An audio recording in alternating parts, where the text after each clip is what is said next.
Isaiah Rose Jr. Chapter 1, The Reckoning. The world was watching. News anchors spoke in hurried tones, scrambling to keep up with the fallout of the Rose Act.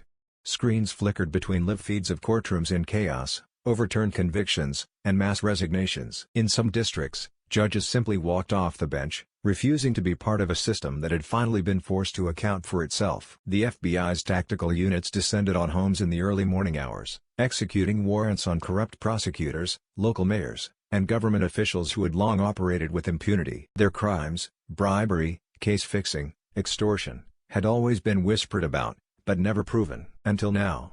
For decades, the justice system had functioned as an invisible war against the public. Municipal courts acted as revenue generators, bleeding citizens dry through fines and fees. Prosecutors struck deals that had nothing to do with justice, but everything to do with conviction rates. Innocent people rotted in prison because exonerating them was bad for business. The Rose Act changed everything. It did what no other legislation had done. It turned the system on itself. It mandated an independent review of every major case from the last 50 years. It unsealed records that had been buried beneath bureaucracy. It established a federal task force with unlimited oversight, wielding powers that even the Supreme Court could not ignore. The world watched as the impossible happened. One by one, high-profile cases that had once been considered open and shut were reopened. Witnesses who had been silenced came forward. Paper trails were uncovered, exposing backdoor deals between politicians, police departments, and private prison executives. The first domino fell in Texas, when a judge in Houston, once considered untouchable, was arrested mid-session for accepting bribes to rig jury decisions. His face,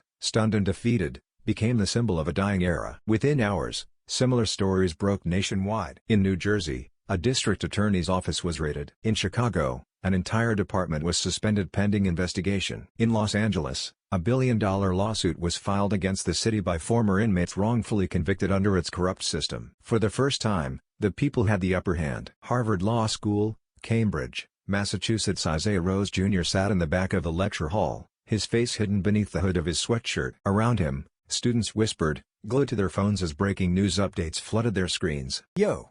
Is this really happening? They just arrested the district attorney of Philly. That's crazy. Bro, they just overturned 3 death row cases in Georgia." The energy in the room was electric. For most, this was history in real time. For Isaiah, it was personal. He leaned back in his chair, his fingers interlocked as he stared at the projection screen at the front of the room. The professor had stopped teaching.